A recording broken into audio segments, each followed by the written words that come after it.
যাদের ইনসুলিন বেশি তারা চাইলেও ওজন কমাতে পারবেন না। যার টেনশন, ঘুম হয় না, তার আইবিএস জীবনে ভালো হবে না। হার্ট তো কোনো রোগই না। হার্টের রোগ হওয়ার মূল কারণ হলো ভাইয়া এই যে দেখেন অ্যাথেরোস্ক্লেরোসিস হওয়ার কারণে হার্ট অ্যাটাক হয়। বেশি ভুঁড়ি বড় হয়ে গেলে পুরুষত্ব চলে যাবে। লং স্টোরি শর্ট, কারণ অ্যারোমাটাইজড হবে, টেস্টোস্টেরনগুলো অ্যারোমাটাইজড হয়ে আপনি মেয়েলি হয়ে যাবেন। ফ্যাটি লিভার বাড়ছে, আপনার পুরুষত্ব হুমকির মুখে আছে।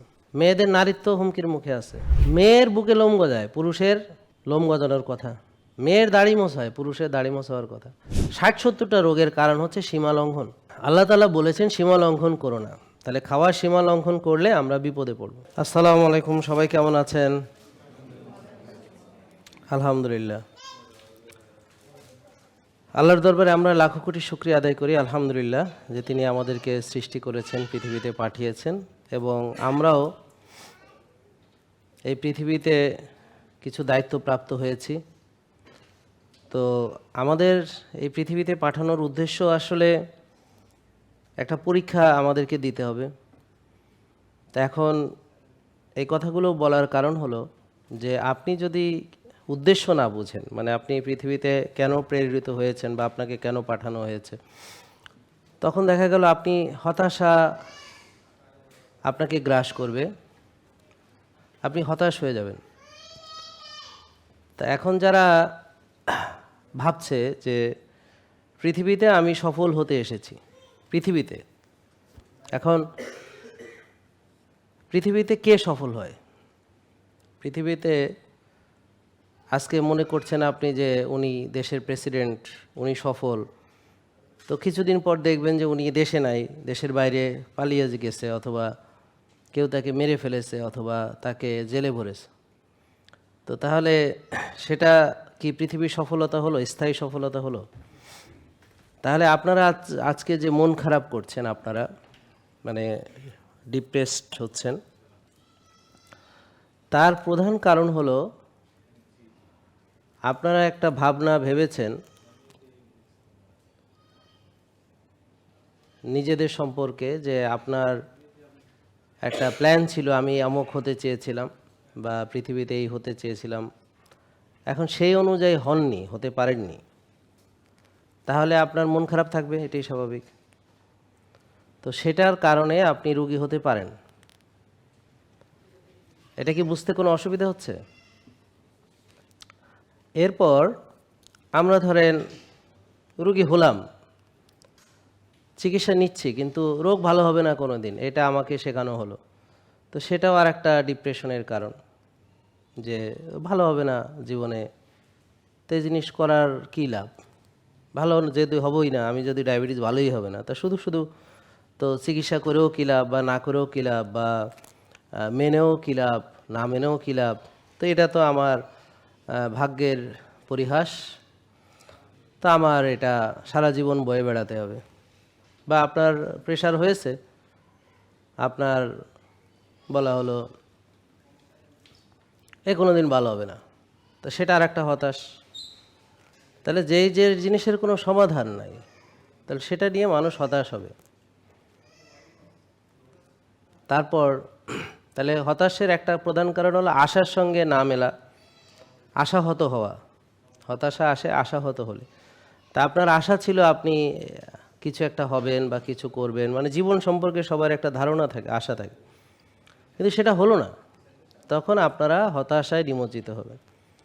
তারপরে আজকে হয়তো আপনার ডায়াবেটিস হয়ে গেল, ধরা পড়লো, তো আপনাকে বলা হলো কোনো দিন ভালো হবে না, প্রেশার ধরা পড়লো, বলা হলো কোনো দিন ভালো হবে না, তাহলে এটা গেল একটা হতাশার পরিস্থিতি।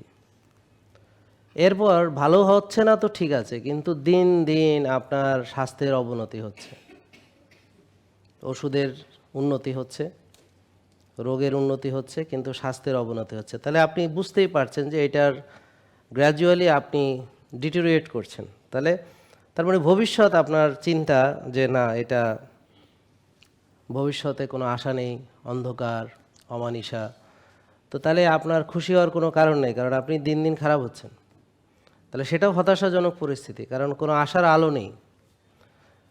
যত দিন যাচ্ছে পরিস্থিতি খারাপ হচ্ছে, এবং আপনি যত দিন যাচ্ছেন দুর্বল হচ্ছেন, ওষুধ নির্ভর হচ্ছেন, অপারেশন হচ্ছে, নানান, মানে আপনি চেষ্টা করছেন কিন্তু কোনো দিকে লাভ হচ্ছে না।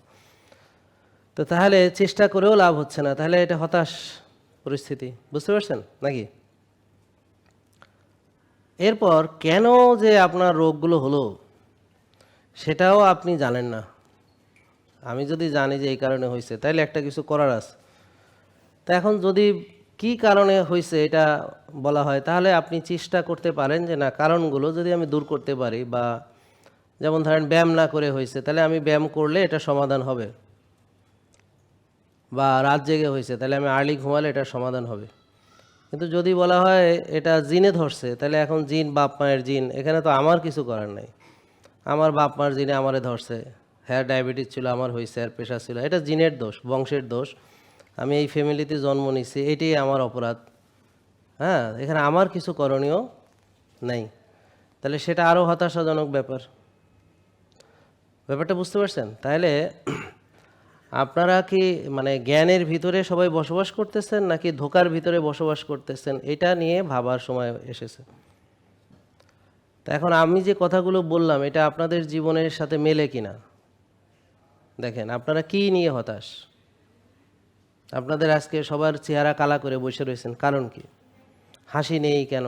চেহারার উজ্জ্বলতা নেই কেন? ও এত মোটা হলো কেন? হ্যাঁ, আর একজন এত রোগের রুগী হলো কেন? এত চিকিৎসা করালো, ভালো হলো না কেন? উনি কুজা হয়ে বসে রয়েছে কেন? আরও কুজা হচ্ছে দিন দিন, হ্যাঁ, এরপরে আরও কুজায় যাবে। আর উনি তো এরকম ছিলেন না। রোগে শোকে কুজা হচ্ছে, মুখের হাসি চলে গেছে, মলিন চেহারা, কারো আনন্দ ফুর্তি নাই, দুঃখ ভারাক্রান্ত হৃদয়ে সবাই বসে আছে, শোক সভা চলতেছে। কারণ কি? আপনারা একসময় আনন্দিত ছিলেন, উচ্ছল ছিলেন, তরুণ তরুণী ছিলেন, দৌড়াদৌড়ি করেছেন, খেলাধুলা করেছেন, লাফালাফি করেছেন। তো এই বাচ্চাটা যেমন মানে কোথাও ধরে রাখা যাচ্ছে না, মানে তার অনেক এনার্জি। আমি মাইকে যেটা কাভার করতেছি না, ওটা ওখান থেকে সে কাভার করতে পারতেছে। ব্যাপারটা বুঝতে পারছেন? তো এরকম সবার এনার্জি ছিল কি না আপনাদের? তাই সেটা নাই কেন? এটা কিভাবে চলে গেল? তারপরে আপনি কেন আজকে রোগী হলেন? তারপরে এতদিন চিকিৎসা করেও কেন রোগ ভালো হলো না? এরপরে আপনি জানেন যে ব্যায়াম ভালো, তাই না? কিন্তু করেন না, তাহলে যাইনাও করেন না কেন? এবং ভাবতেছেন করা দরকার, এটা ভাবতে ভাবতে আপনার জীবন প্রায় শেষ। তা এখনও করা দরকার আপনি ভাবতেছেন, কিন্তু তার আগে দেখা গেল মরিয়ে গেলেন করার আগেই। তো এই কারণটা কেন হচ্ছে, এগুলোর উত্তর আমাদের জানতে হবে। যে আমি কেন নিজের যত্ন নিচ্ছি না? হয় জানি যে রাত জাগা ভালো না, কিন্তু আমি তো রাত জাগছি, কেন জাগছি?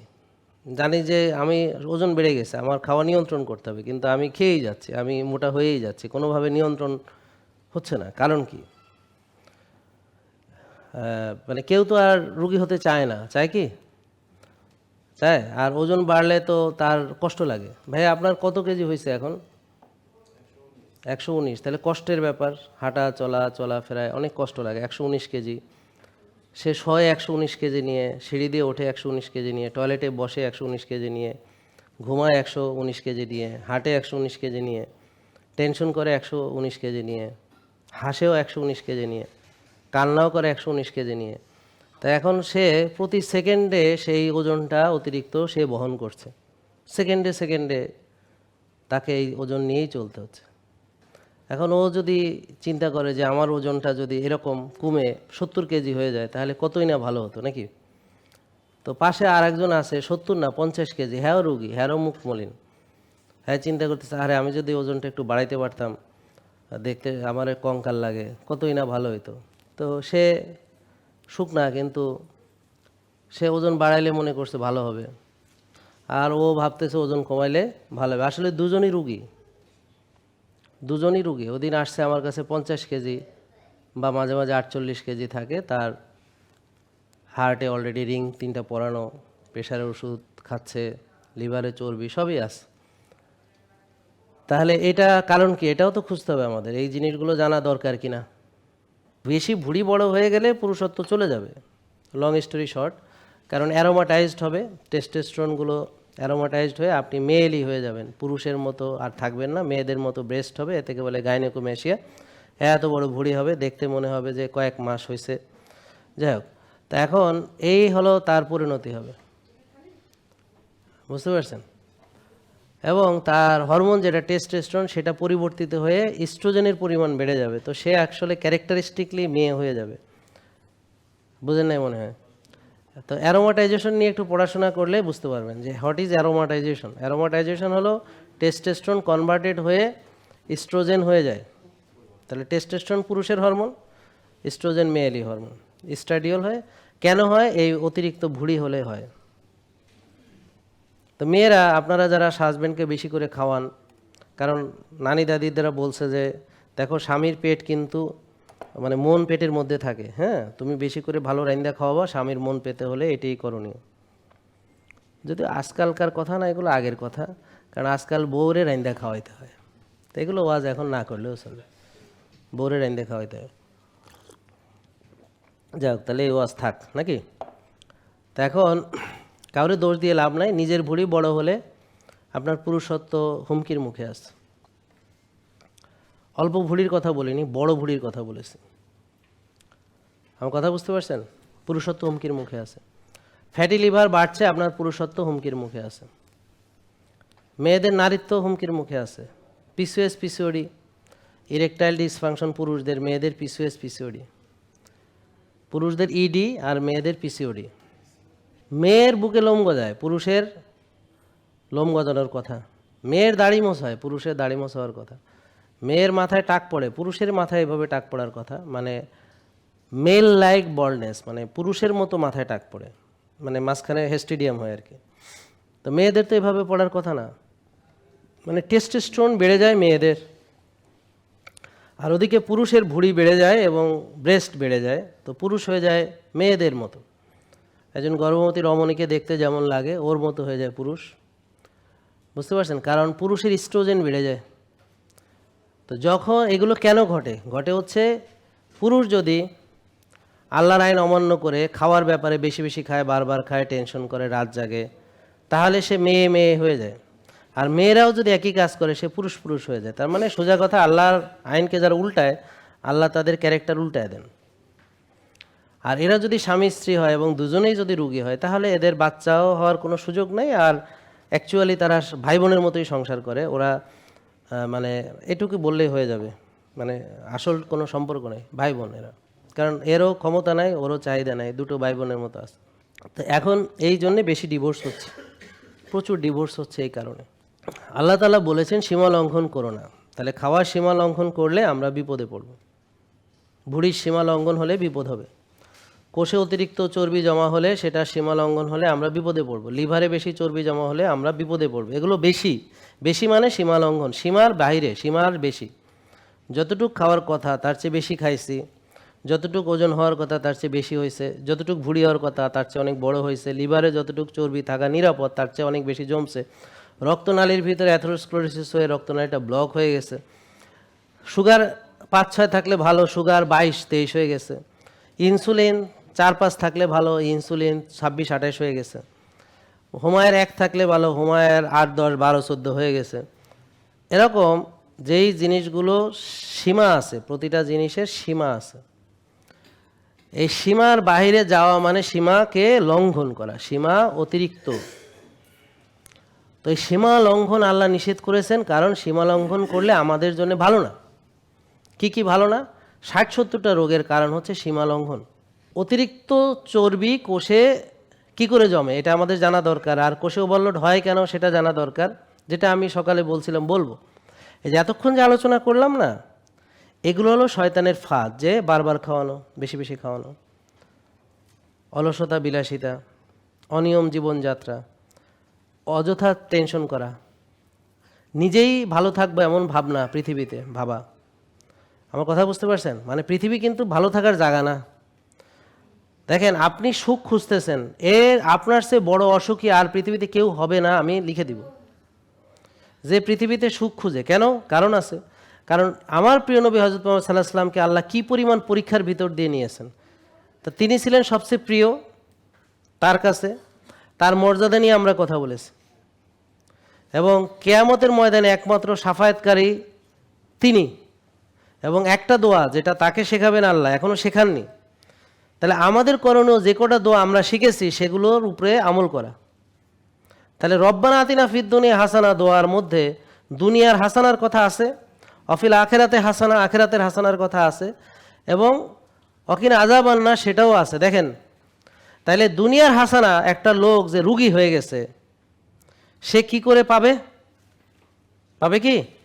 তাইলে দুনিয়ার হাসানার জন্যে কি এক ভাগ খাওয়া, হালাল তৈব খাওয়া, মনে আছে? অথবা শীত দ্বারা সোজা রাখার মতো খাওয়া, ক্ষুধা লাগলে খাওয়া, ক্ষুধা থাকতে থাকতে খাওয়া শেষ করে এবং রোজা রাখা মেলে? তাহলে আল্লাহ তরিকা দিয়েছেন। এশার পরে ঘুমানো, আবার উঠে তাহাজ্জুদ পড়া, আবার ফজর পড়া, এবং জমিনে ছড়ানো, আবার দুপুরে পারলে একটু ঘুমানো যদি পারেন, ন্যাপ, সব মিলে খাপের খাপ। দেখেন তাহলে এইভাবে যদি আমরা কল্যাণ কাজের সঙ্গে জড়িত থাকি, আমরা যদি মাটির সঙ্গে থাকি, রোদও যদি গায়ে লাগাই, তাহলে এই 60 থেকে 70টা রোগের একটিও হওয়ার কোনো চান্স নেই। এখন এটা প্রমাণ কি? প্রমাণ হলো যারা রুগী হয়েছে, যারা মেনেছে, এখন তারা একজনও রুগী নেই, আলহামদুলিল্লাহ। এরকম লক্ষ লক্ষ উদাহরণ আছে। সারা পৃথিবী থেকে মানুষ এখানে আসে, ইন্ডিয়া থেকে আসে, অস্ট্রেলিয়া থেকে কে আসছে আজকে? কেউ আছে এখানে? কেউ একজন নাকি আসছে অস্ট্রেলিয়া থেকে? আপনি আসছেন অস্ট্রেলিয়া থেকে? ঠিক আছে। আর অন্য দেশ থেকে কেউ আছেন আজকে? বাংলাদেশ? কোন দেশ? ইটালি। হ্যাঁ, আর ওকে। তো দেখেন ইটালিতেও ডাক্তার আছে, অস্ট্রেলিয়াতে তো আছেই, হ্যাঁ, সৌদি আরবেতে আছে, সবখানেই আছে, ইন্ডিয়াতে আছে। আমাদের দেশের লোক ইন্ডিয়া যায় অনেকে চিকিৎসার জন্য, এখন অবশ্য যেতে পারে না।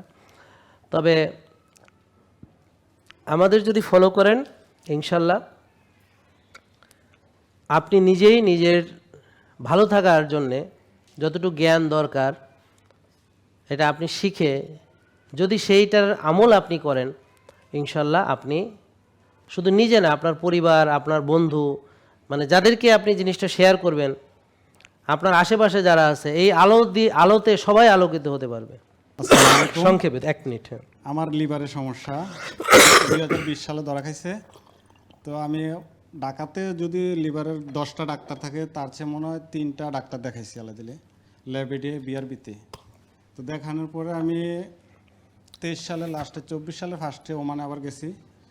তখন আমার 7 থেকে 8টা ওষুধ খাইতে হতো। তারপরে এক ভাই আমার বললো তুমি একটু জাহাঙ্গীর কবির স্যারের একটু ফলো করো। তো পরে আমি জাহাঙ্গীর কবির স্যারের ভিডিওটা আমার সার্চ দিয়ে দেখাইলো ইউটিউবে। পরে দেখলাম, দেখার পরে কিছু কিছু নিয়ম যখন স্যার মানতেছি, আমার ওষুধ আস্তে আস্তে কমিয়ে যাওয়া শুরু করছে। যেমন 1 নম্বর বাদ দিচ্ছি, আমি হোটেলে খাইতাম আগে, হোটেলে খাই না, এই অলিভ অয়েল তেল দিয়ে খাইতে হয়, এক্সট্রা ভার্জিন অলিভ অয়েলটা ব্যবহার করি। এটা খাওয়ার পর আমার গ্যাস্ট্রিকের ওষুধ খাওয়া লাগে না। যেমন আমি 2010 সাল থেকে গ্যাস্ট্রিকের ওষুধ খাইতে হইতো, সকালে একটা, রাতে একটা, খাওয়ার আগে, এবং কি সাথে ওমিডনও খাইতে হইতো। তো স্যার এখন আল্লাহর রহমতে আপনার কিছু পরামর্শ শুনি না আর কি, কোনো প্রোডাক্ট এখনও খাই নাই, আপনার এখানে আসিও নাই। আজকে ফার্স্ট আসছি, যে আসছি 5 তারিখে, আজকে ফার্স্ট আপনার এখানে আসলাম। থ্যাঙ্ক ইউ, অনেক ধন্যবাদ। অনেক ধন্যবাদ, অনেক ধন্যবাদ, ভালো থাকেন, দীর্ঘজীবী করুক, আমিন। আর ভবিষ্যতে যাতে আমি আরো সুস্থ হয়ে চলতে পারি, স্যার একটু দোয়া করবেন। অবশ্যই অবশ্যই, বসেন।